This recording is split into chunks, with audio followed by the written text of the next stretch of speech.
तो मेरे प्यारे दोस्त, अगर आप वीडियो सर्च करके आए हैं कि आपको एक्सरसाइज 1.1 में दिक्कत है, वास्तविक संख्याएं में बहुत सारे स्टूडेंट्स को लगता है कि ये चैप्टर भारी है, लेकिन बहुत ही हल्का बना दूंगा आज ये चैप्टर को। जी हाँ दोस्तों, आपने सही सुना, बिल्कुल सही सुना। आज के वीडियो में हम एक्सरसाइज 1.1 के एक्सरसाइज को सॉल्व करने के लिए जो भी चीज़ों का ज़रूरत है उन सभी चीज़ों को बताएंगे और एक्सरसाइज 1.1 के एनसीईआरटी प्रकाशन से सभी क्वेश्चंस को देखेंगे, कैसे सॉल्व होता है, कैसे क्या करना है क्वेश्चन में।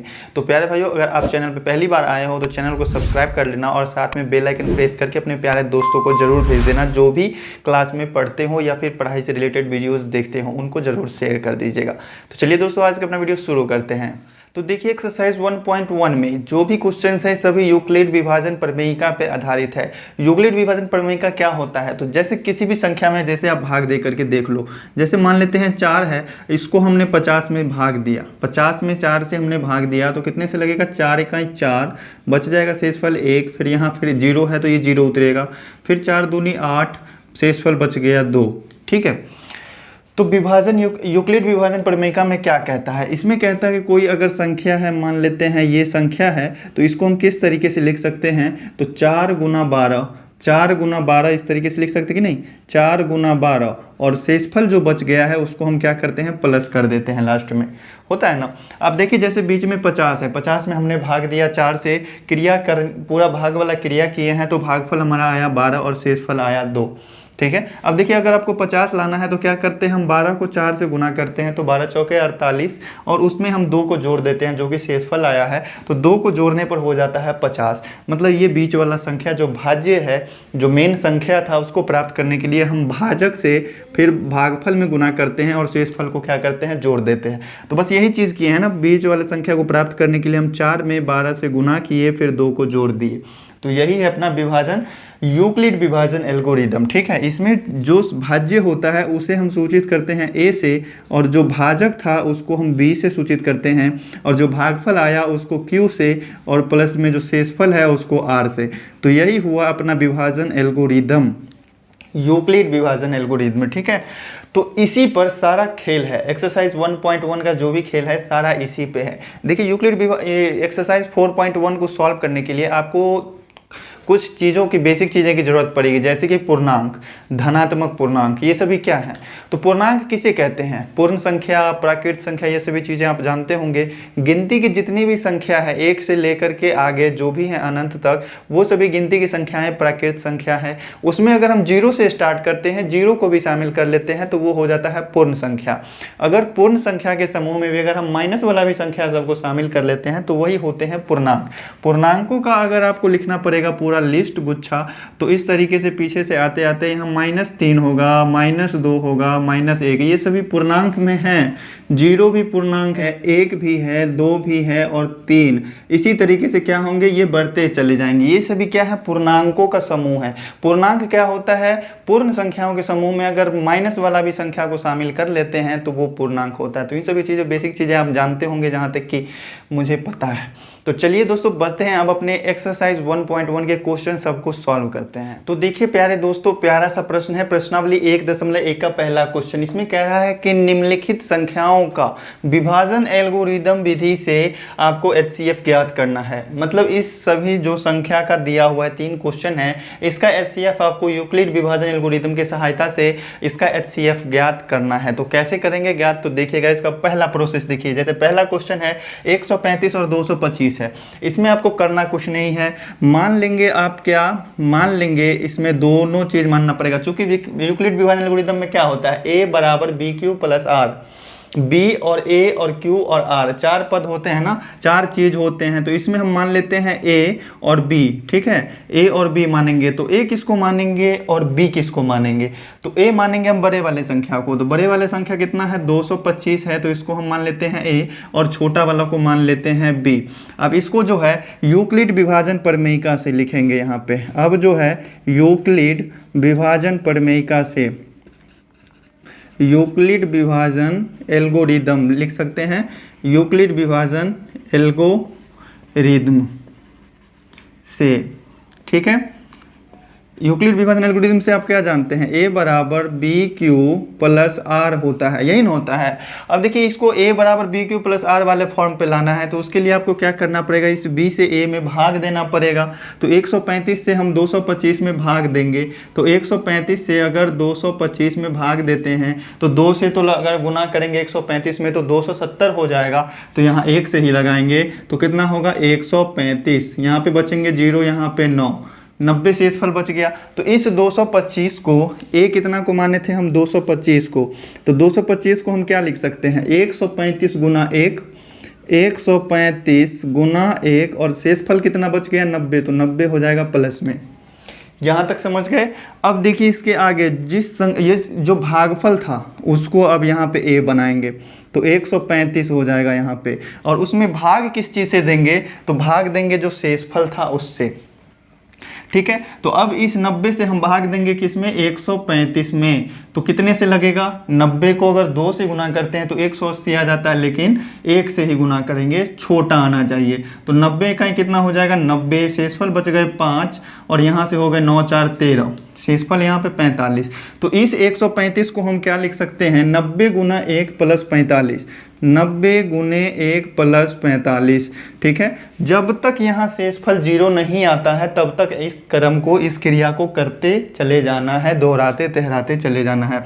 यहाँ देखिए 90 बच गया यहाँ पे, अब तो इस 90 को हम लाएंगे यहाँ। अब इसमें हम भाग किससे देंगे, तो जो शेषफल था इससे पहले वाला में उससे भाग देंगे। तो 45 है शेषफल, तो चलिए 45 से भाग देते हैं, किस में, तो 90 में। तो 45 दूना 90, ये कट गया पूरा से, शेषफल कितना बचा 0 बचा। तो यहाँ पर हम 90 को क्या लिख सकते हैं 45 गुना 2 और शेषफल हो गया प्लस 0। तो लास्ट में अगर शेषफल 0 आ जाता है तो वहाँ पर जो आपका b होगा वही होगा आपका HCF।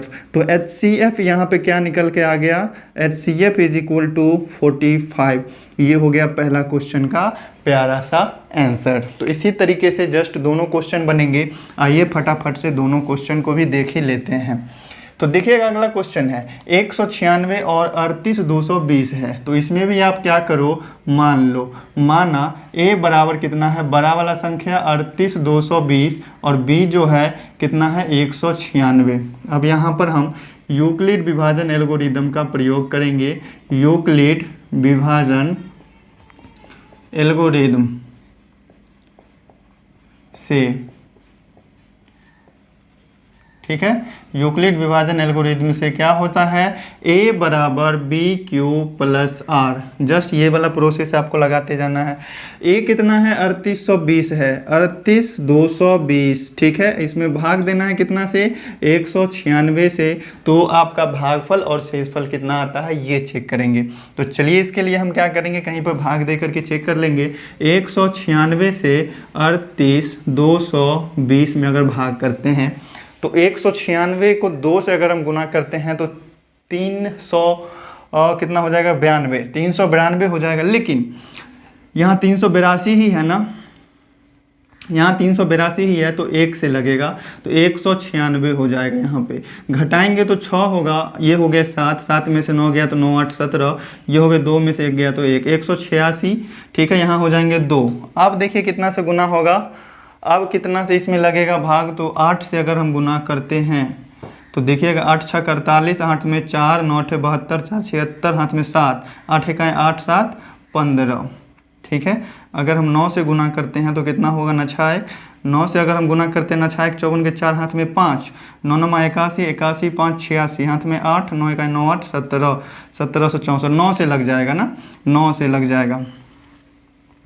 तो हम 9 से गुना कर देते हैं, 9 से 9 6 1 54 का 4 हो जाएगा, 9 6 1 54 के 4, हाथ में 5, 9 9 81, 81 5 86, हो चुके हाथ में 8, 9 1 9 8 17।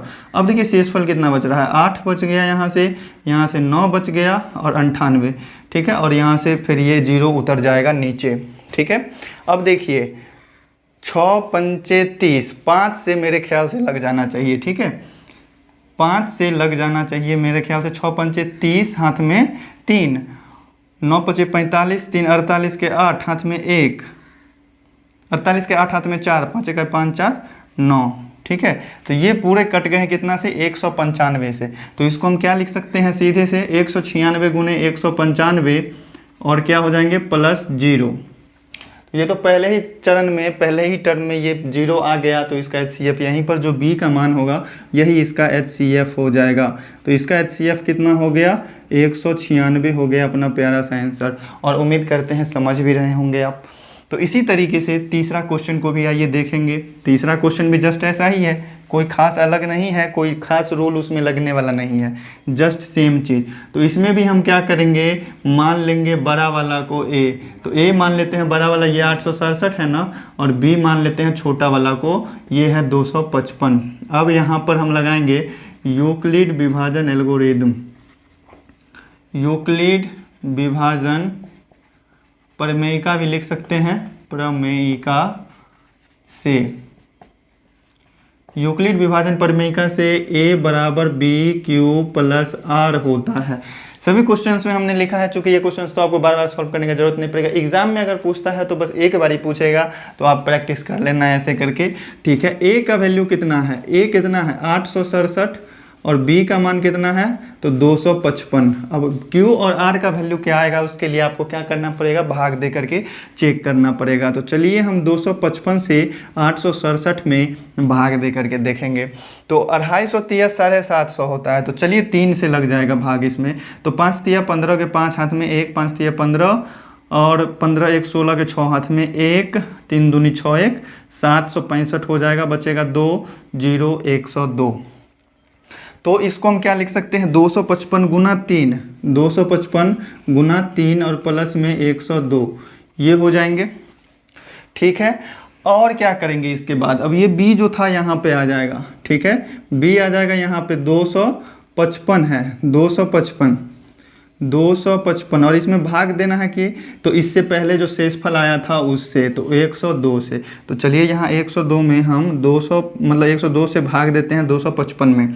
तो ये कितने से लगेगा, 2 से गुना करने पर 204 हो जाएगा, यहाँ बचेगा 1, यहाँ बचेगा 2, यहाँ कट जाएगा, ठीक है। यहाँ लग गया 5 में से 4 घटा तो 1, और 5 में से 0 घटा तो यहाँ 5 होगा, यहाँ 5 होगा, ठीक है। अब देखिए 255 को हम क्या लिख सकते हैं, 102 गुना 2 और प्लस 51, 102 गुने 2 और प्लस में क्या लिख सकते हैं 51। अब अभी भी 0 नहीं आया शेषफल 0 नहीं आया, तो और आगे बढ़ेंगे, इस B को अब यहाँ पे लिखेंगे 102 बराबर, अब किससे भाग देना है, किससे भाग देना है, तो जो शेषफल आया था इससे पहले यहाँ पे, तो शेषफल से भाग देना है, किससे, तो इससे पहले जिससे भाग दिए थे उसमें। तो 51 दूना कितना हो जाएगा 102, और शेषफल आ जाएगा 0। तो 102 बराबर हम लिख सकते हैं 51 गुने 2 प्लस 0, 51 गुने 2 प्लस 0। तो यहाँ शेषफल 0 आ गया, तो इसमें जो B होगा वही होगा अपना प्यारा सा HCF। तो HCF कितना हो गया 51। प्यारे भाई, उम्मीद करते हैं एक्सरसाइज 1.1 का पहला क्वेश्चन में आपको किसी भी तरह का डाउट नहीं होगा। नोट करना चाहते हैं तो स्क्रीनशॉट लेकर के नोट कर सकते हैं। फिर बढ़ेंगे अपने नेक्स्ट क्वेश्चन पे। तो देखिए अपना प्यारा सा क्वेश्चन है, क्वेश्चन नंबर 2 क्या कहता है कि दर्शाइए कि किसी धनात्मक विषम पूर्णांक जो होगा, कोई भी धनात्मक विषम पूर्णांक 6q + 1 या 6q + 3 या 6q + 5 के रूप का होगा। कोई भी धनात्मक विषम पूर्णांक क्या क्या दिया हुआ है, 6q + 1 या 6q + 3 या 6q + 5 इसी रूप का होगा, ठीक है। तो ये देखिएगा, ये क्या है, ये चैप्टर हम पढ़ रहे हैं यूक्लिड विभाजन एल्गोरिदम वाला, वास्तविक संख्याएं चैप्टर है। तो इसमें यूक्लिड विभाजन एल्गोरिदम वाला जो फॉर्मूला है A बराबर BQ + R, फॉर्मूला नहीं है ये, इसी चीज़ का यूज होगा। क्या होगा, A बराबर BQ + R, देखिएगा इसी रूप में है ना ये, BQ मतलब 2 संख्या गुना किया हुआ, 2 पद आपस में गुना किए हुए हैं, 6 को और Q को आपस में गुना किया है, मतलब ये BQ है और प्लस R है, प्लस शेषफल है, तो यहाँ भी प्लस शेषफल है, तो इसी रूप का है। तो यहाँ देखिएगा इस सभी में ये 6 है, यहाँ ये भी 6 है, मतलब ये B का मान, ये जो जिससे हम भाग दे रहे हैं ये 6 ही है। तो यहाँ पर हम इस क्वेश्चन के सॉल्यूशन में ध्यान देंगे। जैसे कोई भी किसी भी संख्या में यदि आप भाग देते हैं तो भाजक क्या होता है, भाजक जो होता है, भाजक से शेषफल हमेशा छोटा होता है, मतलब जिससे भी हम जिस भी संख्या से भाग देते हैं शेषफल उससे कम आता है। अगर शेषफल उस संख्या से ज़्यादा होगा जिससे हम भाग दे रहे हैं तो उससे एक बार और भाग लग जाएगा, एक बार और भाग का क्रिया करने के बाद शेषफल कम आएगा, तभी भाग का क्रिया पूरा खत्म होगा। तो सीधी सी बात है कि शेषफल हमेशा भाजक से होता है छोटा। तो यहाँ पर हम मानेंगे, चूंकि हमको धनात्मक विषम पूर्णांक साबित करना है, तो मान लेते हैं, माना कोई धनात्मक पूर्णांक क्या है, a है। माना कोई धनात्मक पूर्णांक जो है a है, ठीक है। माना कोई धनात्मक पूर्णांक क्या है, बराबर a है। अब यहाँ ये क्वेश्चन में आपको जो सिद्ध करना है 6³ + 1, 6³ + 3, 6³ + 5, तो इसमें b का मान कितना है, यहाँ जो है b का मान कितना है, तो सब में है 6 ही है ना, तो यहाँ b का मान हम रखेंगे 6। और शेषफल कितना आ सकता है, तो शेषफल हमेशा भाजक से क्या होता है, छोटा।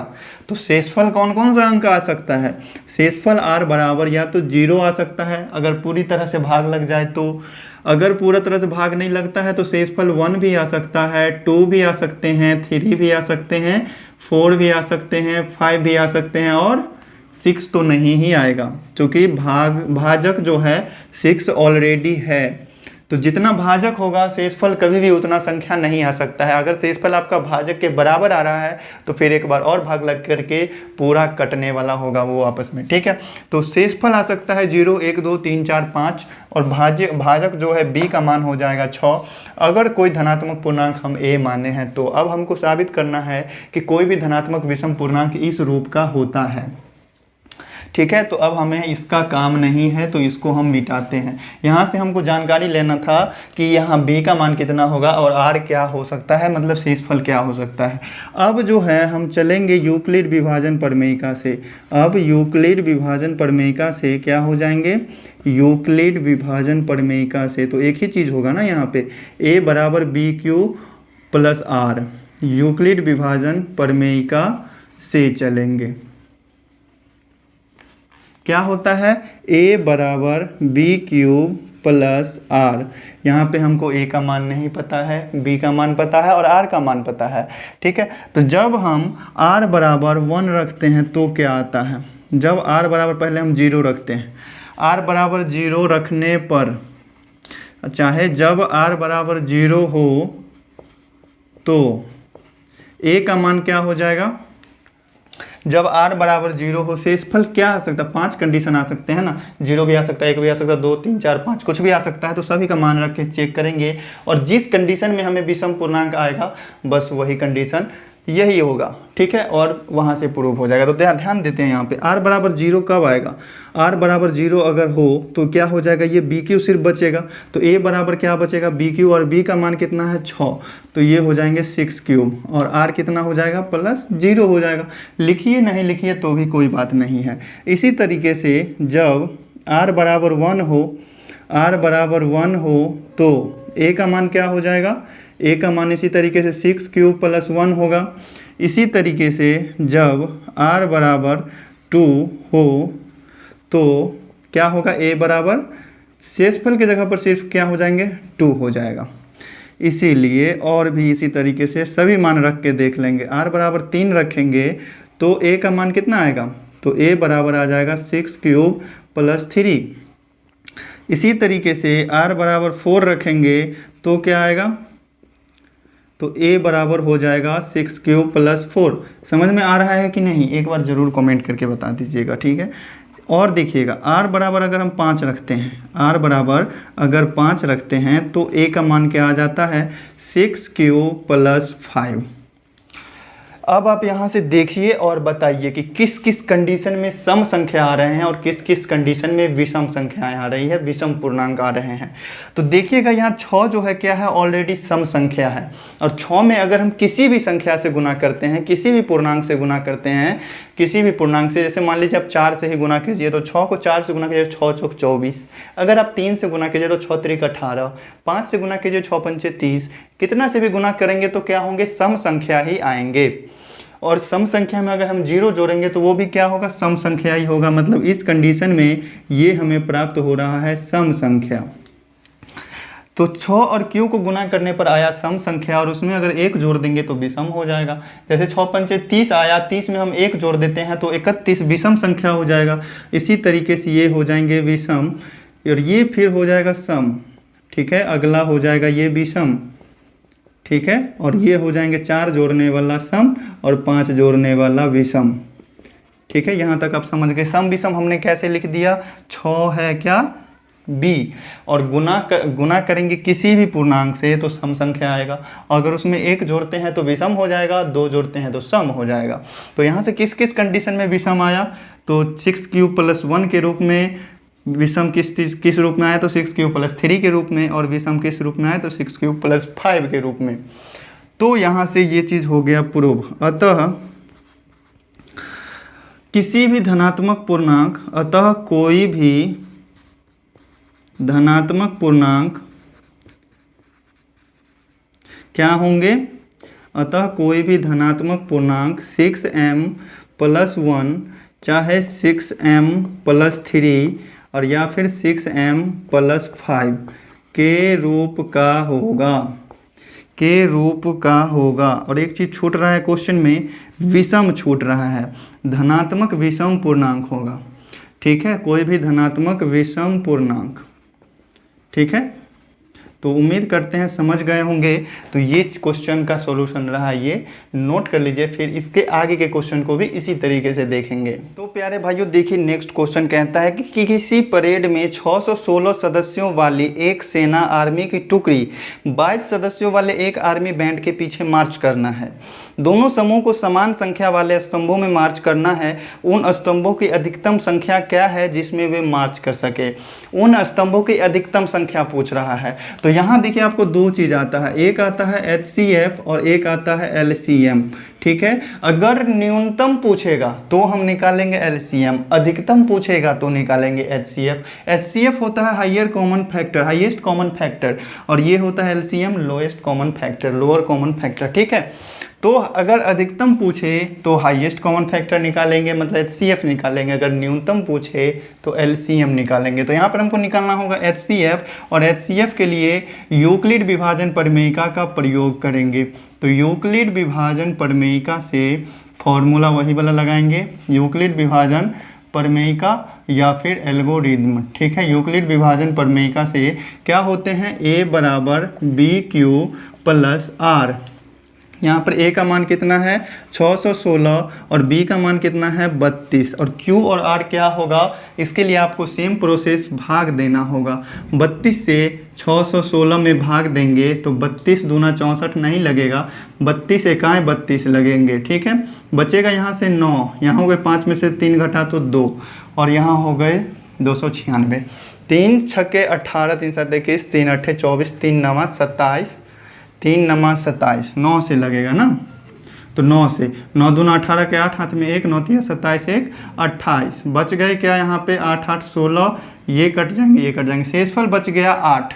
तो इसको हम लिख सकते हैं 32 × 19 + 8, 32 × 19 + 8। इस तरीके से अब अगला प्रोसेस, इस 32 को हम लाएंगे यहाँ पे और शेषफल से भाग देंगे, तो ये हो जाएगा 8, और शेष Q और R क्या आएगा, तो 8 से इसमें हम भाग देते हैं किसमें, 32 में, तो क्या लगेगा 4 से, 8 चौका 32, और शेषफल क्या आ जाएगा 0। तो इस 32 को हम लिख सकते हैं 8 × 4 + 0। शेषफल 0 आया तो इसी वाले पद में देखेंगे कि B का मान कितना है, वही हो जाएगा अपना प्यारा सा HCF। तो HCF इसका निकल के आया 8, मतलब अधिकतम 8 ऐसे स्तंभों में वे मार्च कर सकते हैं। तो प्यारे भाई उम्मीद करते हैं समझ गए होंगे। तो चलिए बढ़ते हैं अपने नेक्स्ट क्वेश्चन पे। तो चौथा क्वेश्चन अपना बहुत ही प्यारा सा कहता है कि यूक्लिड विभाजन प्रमेयिका का प्रयोग करके दर्शाइए कि कोई भी धनात्मक पूर्णांक का वर्ग किसी पूर्णांक m के लिए 3m या 3m + 1 होगा। 3m या 3m + 1 होगा किसी भी धनात्मक पूर्णांक m के लिए। किसी भी धनात्मक पूर्णांक का वर्ग जो है किसी भी धनात्मक संख्या m, मतलब किसी भी पूर्णांक m के लिए 3m या 3m + 1 होगा। यही चीज़ क्वेश्चन में कह रहा है। तो मान लेते हैं हम कोई धनात्मक पूर्णांक a है, जैसे कि हमने क्वेश्चन नंबर 2 को सॉल्व किया था। क्वेश्चन नंबर 2 को जैसे सॉल्व किए थे, कोई धनात्मक पूर्णांक हम a माने थे। अब ये साबित करना है कि 3m या 3m + 1 के रूप का होता है। तो इसको अगर a = BQ + R से तुलना करेंगे तो इसमें b का मान कितना होगा, 3 होगा। तो यहाँ हमने b का मान रख दिया 3। और शेषफल कितना हो सकता है, तो शेषफल हमेशा भाजक से छोटा होता होता है, मतलब b के मान से हमेशा छोटा होगा। तो 3 से छोटा होगा शेषफल, मतलब या तो 0 भी हो सकते हैं, 1 भी हो सकते हैं या 2 होंगे। 3 तो कभी हो नहीं सकता है शेषफल। अगर 3 से हम किसी संख्या में भाग दिए हैं, शेषफल 3 आ रहा है, तो आपका भाग गलत है। उसको एक बार और 1 से भाग दे करके काट करके पूरा काम उसका ख़त्म करना पड़ेगा। तो यहाँ तक ये हमको पता चल गया। अब हम क्या करेंगे, तो अब यूक्लिड विभाजन प्रमेयिका से वही करेंगे, r बराबर विभिन्न प्रकार का मान रख करके चेक करेंगे। तो यहाँ पर हम लिखेंगे फ्रेश तौर से यूक्लिड विभाजन प्रमेयिका से, यूक्लिड विभाजन प्रमेयिका से क्या हो जाता है, a बराबर बी क्यूब प्लस r, यही होते हैं ना। यूक्लिड विभाजन प्रमेयिका लिखिए चाहे यूक्लिड विभाजन एल्गोरिदम लिखिए। यूक्लिड विभाजन एल्गोरिदम से क्या होगा, a बराबर बी क्यूब प्लस r। तो यहाँ पर हम लिखते हैं a बराबर बी क्यूब प्लस r। अब हम हर तरीके का जो शेषफल है अपना आ सकता है वो मान रख करके चेक करेंगे। तो जब r बराबर 0 हो तो a का मान क्या हो जाएगा, तो a का मान क्या हो जाएगा, b का मान तो है 3 और q का मान हमको नहीं पता है, q ऐसे ही रहेगा। शेषफल क्या है 0, तो a बराबर 3q होगा। लेकिन अपने क्वेश्चन में कहता क्या था, क्वेश्चन में ये चीज़ कह रहा था कि किसी धनात्मक पूर्णांक का वर्ग जो होगा वो 3m या 3m प्लस 1 के रूप का होगा। तो धनात्मक पूर्णांक हमने माना था a को, तो यहाँ पर हमको a स्क्वायर आना चाहिए। तो इसके लिए हमको क्या करना होगा, दोनों तरफ करना होगा a स्क्वायर। तो यहाँ से अगर हम दोनों तरफ स्क्वायर करते हैं तो ये हो जाएगा a स्क्वायर, और इधर अगर स्क्वायर करते हैं तो ये 3 3 9 हो जाएगा और क्यूब स्क्वायर हो जाएगा, क्यू स्क्वायर बराबर। अब देखिए इसको हम किस तरीके से लिख सकते हैं, इसमें से हम 3 कॉमन ले सकते हैं ना, तो 3 गुना 3 क्यूब स्क्वायर लिख सकते हैं। नहीं, चूँकि ज़्यादा पद नहीं है तो कॉमन नहीं कहेंगे, हम इसको गुणनखंड करके हम 3 गुने 3 क्यूब स्क्वायर लिख सकते हैं कि नहीं। तो यहाँ से अब हो जाएगा a स्क्वायर बराबर 3m हो जाएगा। कैसे, तो जहाँ हमने माना है m बराबर किसको, तो 3q स्क्वायर को, ठीक है। इसको आप मान लीजिए समीकरण 1, ठीक है। अब पुनः जब r बराबर 1 हो, जब r बराबर 1 हो तो a का मान क्या होगा, जब r बराबर 1 होगा तो a का मान क्या होगा, तो जस्ट ये वाला इस जगह पे a बराबर बी क्यू प्लस r है ना, तो इसमें r का मान हम रख देंगे 1। तो a बराबर क्या हो जाएगा, b का वैल्यू तो हमको पता है 3, और 3 क्यू हो जाएगा और प्लस 1 हो जाएंगे। और सेम पहले वाले इसके तरह सेम प्रोसेस करेंगे, वर्ग करेंगे, स्क्वायर करेंगे, मतलब इधर भी स्क्वायर करना होगा और इधर अगर राइट वाले साइड का स्क्वायर करेंगे तो ये हो जाएगा 3q प्लस 1 का होल स्क्वायर, ठीक है। तो ये हो गया a स्क्वायर बराबर, इसको a प्लस बी के होल स्क्वायर पे तोड़ेंगे तो ये कितना हो जाएगा, 3 3 9q स्क्वायर हो जाएगा प्लस 2ab, तो 3 दूना 6q हो जाएगा और प्लस कितना हो जाएगा 1, ठीक है। इस तरीके से हुआ। अब देखिए इस दोनों में से क्या कॉमन आ रहा है, a स्क्वायर बराबर, इसको हम इस दोनों में से कॉमन ले लेंगे अगर 3, तो बचेगा क्या, 3q स्क्वायर प्लस 2q बचेगा और प्लस 1 इस तरीके से लिख सकते हैं। तो ये आ गया 3m प्लस 1 के रूप का। किस तरीके से, तो देखिएगा a स्क्वायर बराबर, इसको हम 3m प्लस 1 लिख सकते हैं। तो यहाँ पर किस चीज़ को हम m माने हैं, तो जहाँ 3q स्क्वायर प्लस 2q को माने हैं हम m, ठीक है। तो ये आ गया सेकेंड समीकरण, ठीक है। चूँकि अंत में आपको दर्शाना पड़ेगा कि कौन से समीकरण से हमको ये चीज़ का वैल्यू आया है 3m प्लस 1 के बराबर या फिर 3m के बराबर। अब देखिए शेषफल का एक और कंडीशन बच रहा है। शेषफल क्या, 3 जगह 3 चीज़ आ सकता था, 0 भी आ सकता था, 1 भी आ सकता था और 2 भी आ सकता था। तो शेषफल जब 1 आ रहा था तो वो हमने चेक कर लिया, शेषफल जब 0 था तो हमने चेक कर लिया। अगर शेषफल अगर 2 आता हो, तो जब r बराबर 2 हो तो a बराबर क्या होगा, जब r बराबर 2 हो तो a का मान क्या हो जाएगा, तो बी क्यू प्लस r ही होगा। तो b है कितना 3q और r कितना है, तो 2 है। जब शेषफल 2 था तो हमने चेक किया। वर्ग के लिए चेक करना है तो वही स्क्वायर करेंगे, तो a स्क्वायर बराबर क्या हो जाएगा, 9q स्क्वायर प्लस, इसी तरीके से होगा 3 दूना 6, 6 दूना 12q हो जाएगा और प्लस में कितना होगा, 2 होगा, ठीक है। तो देखिएगा यहाँ से 2 नहीं होगा 4 होगा, स्क्वायर करेंगे तो बी स्क्वायर पे ना, a square plus 2ab plus B square. तो अब यहाँ से देखिएगा a स्क्वायर हो जाएगा बराबर 9q स्क्वायर प्लस 12q, और इसको हम क्या लिख सकते हैं, 3 + 1 लिख सकते हैं कि नहीं। अब क्या करना है, इस तीनों पद में से कुछ कॉमन आ रहा है। अगर हम इसको 3 + 1 के रूप में लिख दिए हैं तो तीनों में से कुछ कॉमन आ रहा है। कौन सा संख्या आ रहा है, तो देखिएगा यहाँ a² बराबर, अगर इस तीनों में से क्या आ रहा है कॉमन, 3, अगर कॉमन ले लेते हैं तो बचता है 3q² + 4q + 1 और इधर बच गया +1। अगर हम इस ब्रैकेट वाले पद को m मान लेते हैं, कोई धनात्मक संख्या m मान लेते हैं, कोई संख्या कोई पूर्णांक m मान लिए उसको, तो ये 3m + 1 के रूप का हो गया कि नहीं, बिल्कुल हो गया। तो ये a² बराबर क्या हो जाएगा, 3m + 1, जहाँ क्या हुआ है m बराबर 3q² + 4q + 1 है। ठीक है, तो इसको आप मान लो समीकरण 3। तो क्वेश्चन में क्या कह रहा था, तो दर्शाइए कि किसी भी धनात्मक पूर्णांक का वर्ग किसी पूर्णांक m के लिए 3m या 3m + 1 के रूप का होगा। तो कोई धनात्मक पूर्णांक हमने माना a, तो bq + r होगा। धनात्मक पूर्णांक m के लिए क्या, 3m या 3m + 1, तो यहाँ पर b और r का वैल्यू पता चल गया। शेषफल हमेशा क्या होता है, भाजक से छोटा ही होता है। तो अगर हम r बराबर 0 रखें हैं तो क्या आया कंडीशन, 3m, r बराबर 1 रखे तो 3m + 1 आया, r बराबर 2 रखे तो भी 3m + 1 आया। अतः आपको साबित हो गया कि किसी भी धनात्मक पूर्णांक का वर्ग करेंगे, किसी भी धनात्मक पूर्णांक a का स्क्वायर करेंगे तो वो 3m या 3m + 1 के रूप का होगा। यहाँ पे m का कुछ भी मान हो सकता है, कुछ भी वैल्यू हो सकता है। अतः लास्ट में लिख देंगे, अतः किसी पूर्णांक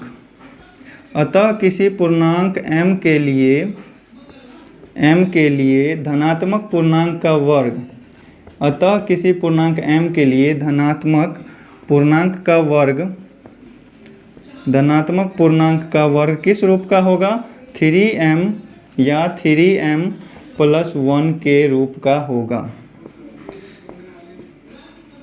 3m या 3m + 1 के रूप का होगा। उम्मीद करते हैं प्यारे भाइयों समझ गए होंगे। तो चलिए एक्सरसाइज 1.1 का लास्ट क्वेश्चन बचा है, वो भी देख लेते हैं। तो देखिए और समझिए कि 5वां क्वेश्चन कहता है कि यूक्लिड विभाजन प्रमेयिका का प्रयोग करके दर्शाइए कि किसी धनात्मक पूर्णांक का जो घन होगा वो 9m या 9m + 1 या फिर 9m + 8 के रूप का होगा। किसी भी धनात्मक पूर्णांक का घन क्या होगा, 9m या 9m + 1 चाहे 9m + 8 के रूप का होगा।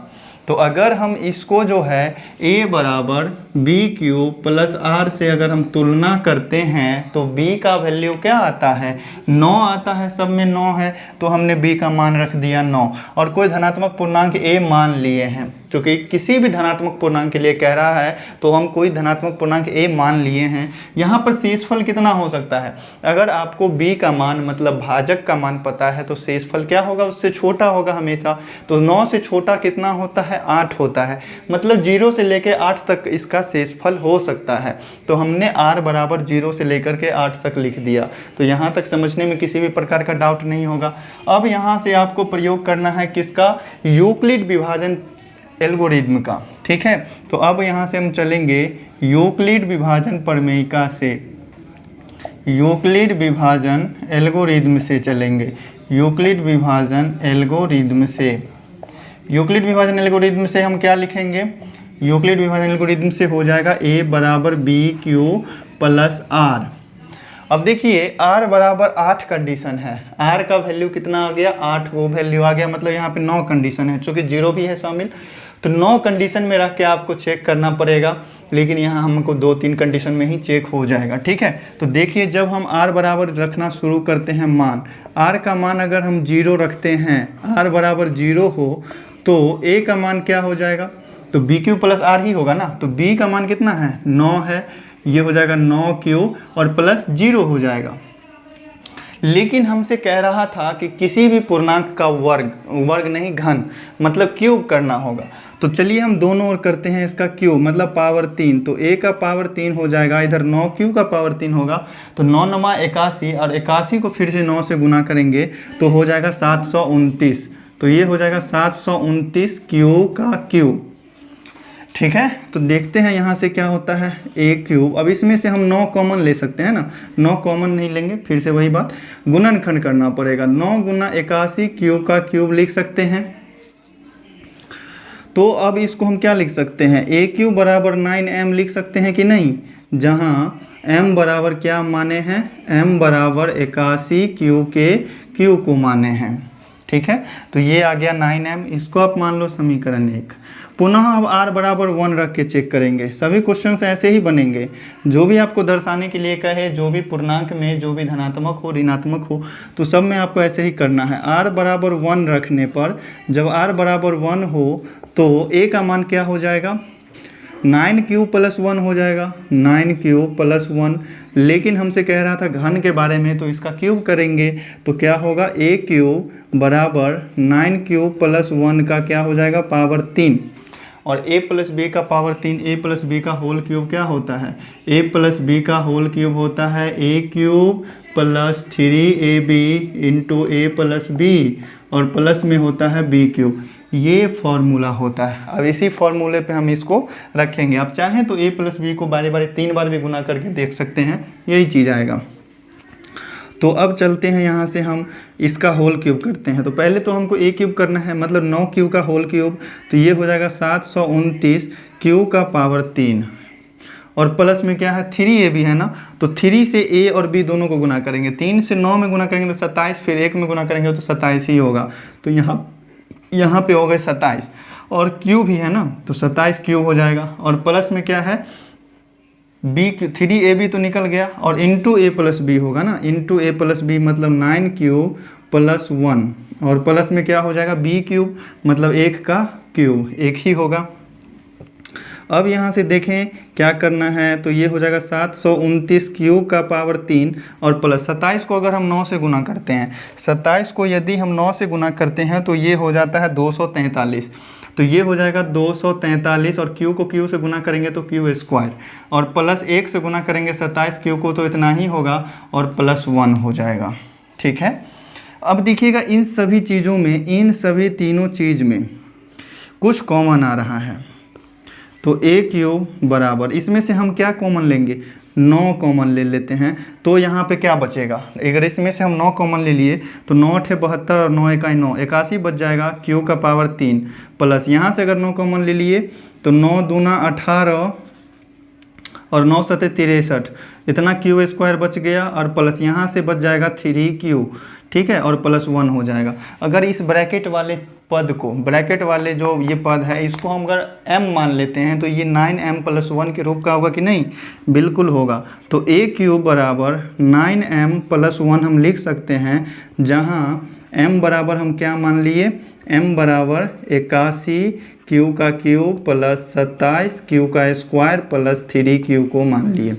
मैथ पूरा माना हुआ ही चीज़ है, जहाँ पे आपको जो भी मानना पड़े मानने में बिल्कुल भी मत हिचकिए। तो ये a का पावर क्यूब क्या आ गया, 9m प्लस 1 के रूप का आ गया। यहाँ तक समझने में किसी भी प्रकार का डाउट नहीं है। अब देखते हैं इसके आगे क्या है। अब क्या रखेंगे, r का मान 0 रखा हमने, r का मान 1 भी रखे, r बराबर 2 भी रख के देख लेते हैं। तो जब r बराबर 2 हो, जब r बराबर 2 हो तो a का मान क्या आ जाएगा, तो a बराबर आ जाएंगे 9 क्यूब प्लस 2 आ जाएगा। लेकिन घन के बारे में चर्चा करना था, तो a क्यूब होगा बराबर 9 क्यूब प्लस 2 का क्या हो जाएगा, होल क्यूब। फॉर्मूला वही जस्ट सेम लगेंगे। a क्यूब बराबर ये हो जाएगा 729 क्यू का पावर 3 प्लस 3ab होगा, तो 3 नमा 27, 27 दूनी 54, 54 cube into a plus B होगा 9 क्यूब प्लस 2, और प्लस में क्या हो जाएगा इसका पावर 3, 2 दूनी 4 दूनी 8। तो फॉर्मूला रखना आप जानते ही हैं, तो ये बेसिक सा काम आप खुद से भी कर सकते हैं। तो a क्यूब बराबर क्या हो जाएगा यहाँ से 729 क्यू का पावर 3। इस दोनों को 54 को अगर हम 9 से गुना करते हैं, तो 54 को अगर 9 से गुना करते हैं तो ये 486 आता है, प्लस 486 क्यू स्क्वायर, और प्लस 54 को 2 से गुना करेंगे तो 108 आएगा, 108 क्यूब हो जाएगा प्लस 8। अब इस तीनों में से भी हम 9 कॉमन लेंगे। ठीक है, a क्यूब बराबर, देखिएगा 9 कॉमन लेने के बाद यहाँ पे बच जाएगा जस्ट ये वाला चीज़, कितना बचेगा 81 क्यू का पावर 3 और प्लस, अगर 486 में से हम 9 कॉमन निकाले हैं तो 9 से 9 9 3 27 9 चौक 36 9 पचे 45, 9 पचे 45 और 9 चौक 36 54 बचेगा क्यू स्क्वायर, प्लस यहाँ से 9 1 9 9 2 18 12 क्यू बच रहा है और प्लस 8 है। तो इसको हम 9m + 8 के रूप का लिख सकते हैं कि नहीं, 9m + 8, जहाँ m बराबर हम क्या मान लिए 81 क्यू का power 3 plus 54 Q square plus 12 Q. अब देखिएगा यहाँ पर हम इसको m क्यों मान लेते हैं, यहाँ पर m जो है कोई भी संख्या है, कोई भी इसमें q का कोई वैल्यू रखेंगे तो कोई संख्या ही आएगा ना, तो कोई संख्या हमने मान लिया m, किसी, यही ना क्वेश्चन में कह रहा था, किसी भी पूर्णांक m के लिए, किसी भी पूर्णांक m के लिए, ठीक है, किसी धनात्मक पूर्णांक का घन जो होगा वो 3m नहीं 9m या 9m + 1 या फिर 9m + 8 के रूप का होगा। तो बस वही चीज़ साबित कर रहे हैं। इसको आप मान लीजिए 3, इसको हमने मान लिया था क्या 2, अब 1 2 और 3, तीनों को देख करके क्या लग रहा है, इसी तरीके से अगर आप r बराबर 3 रखेंगे ना तो वो भी आएगा, 3 3 9 हो जाएगा, वो आ जाएगा 9m + 1 के रूप का। अगर आप 4 रखते हैं तो 4 चौका 16 और उसमें से 9 निकलेगा बाहर तो 9 8, उसमें से अगर 9 कॉमन आएगा 4 चौका 16, ठीक है, तो वो भी आ जाएगा 9m + 8 के रूप का, ठीक है। तो इसी तरीके से आगे भी बढ़ेंगे तो ये सभी इसी तीनों में से आएगा, 9m आएगा या फिर 9m + 1 आएगा या फिर 9m + 8 आएगा। तो अतः लिखेंगे, अतः कुछ पूर्णांक m के लिए,